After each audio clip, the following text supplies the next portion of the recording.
দ্রোহ ও প্রেমের কবি হেলাল হাফিজের মৃত্যু হয়েছে। ইন্না লিল্লাহি ওয়া ইন্না ইলাইহি রাজিউন। শুক্রবার বিকেলে রাজধানীর বঙ্গবন্ধু শেখ মুজিব মেডিকেল বিশ্ববিদ্যালয় হাসপাতালে নিয়ে গেলে তাকে মৃত ঘোষণা করা হয়। কবির ছোট ভাই নেহাল হাফিজ এই তথ্য গণমাধ্যমকে নিশ্চিত করেছেন।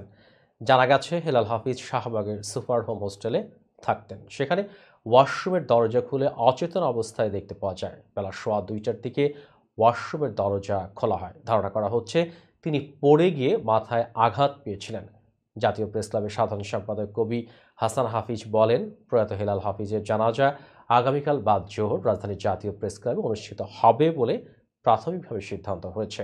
তবে তার পরিবারের সিদ্ধান্ত অনুযায়ী সবকিছু চূড়ান্ত করা হবে।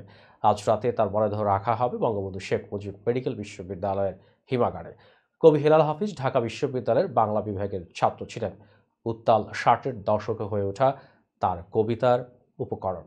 নেত্রকোনায় জন্ম নেওয়া এই কবির গণ অভ্যুত্থানের সময় রচিত নিষিদ্ধ সম্পাদকীয় কবিতাটি কবি খ্যাতি এনে দেয় তাকে। তার কবিতা হয়ে উঠেছিল মিছিলের স্লোগান। এখন যৌবন যার মিছিলে যাবার শ্রেষ্ঠ সময়, এখন যৌবন যার যুদ্ধে যাবার তার শ্রেষ্ঠ সময়। কালজয়ী কবিতার এই লাইন দুটি বাংলাদেশের স্বাধীনতা আন্দোলনের সঙ্গে জড়িত। পরে 90-এর স্বৈরাচার বিরোধী আন্দোলনের সময়ও কবিতাটি মানুষের মধ্যে তুমুল সাড়া ফেলে।